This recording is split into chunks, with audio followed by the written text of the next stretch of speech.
We are tracking Hurricane Maria as it makes its way across the Caribbean, and U.S. territories could see catastrophic conditions. Lead meteorologist Jeff Berardelli from our affiliate WPEC in West Palm Beach, Florida, joins me now.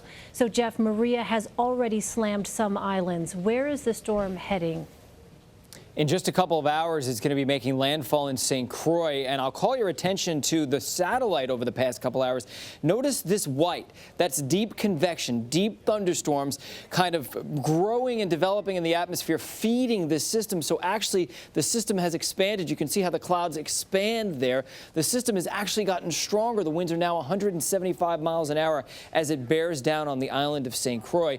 You can see the radar now. This outer eye wall right there, that will have hurricane force winds, the strongest winds, the winds of 150, 160, 170 miles an hour right in that inner eye wall. That's about 35 miles or so. At least the eye is 35 miles from St. Croix and around 100 miles from southeast Puerto Rico. So the strongest winds will be around midnight, 1, 2 o'clock in the morning, St. Croix, and then early in the morning at around sunrise in the eastern part of Puerto Rico. Notice how the hurricane force winds in red cover all of Puerto Rico tomorrow in the morning, afternoon, and also into the evening when those start to move out as things start to get better across Puerto Rico. But I fear that this is going to be catastrophic and life-changing for the people in Puerto Rico. Wow.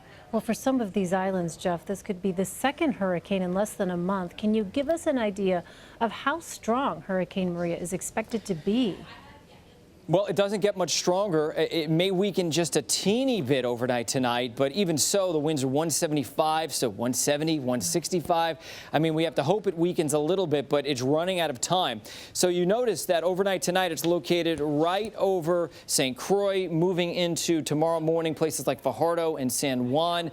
We will see winds probably sustained at 150 in some places, gusts to about 185, 6 to 12 feet of storm surge, around 10 to 20 inches of flooding rainfall. It's not moving particularly fast, only around 10 miles an hour or so. Strongest winds at around 2 a.m. located right around St. Croix up to around St. Thomas. These are sustained winds. They're not wind gusts. You can add 20% on top of these winds for the actual wind gusts. There's St. Croix at 108. Watch what happens tomorrow morning in Puerto Rico. 148 miles an hour sustained in San Juan, 130 in Fajardo. Fast forward to late in the morning, 150 plus in Roosevelt Roads, Fajardo 137, and all those winds are spreading through places like Arecibo. Later in the day, the system will start to exit, but the damage will be done. Again, this is going to be, unfortunately, a catastrophic event for the Virgin Islands and especially Puerto Rico. All right, Jeff Berardelli, thanks so much, Jeff. You're welcome.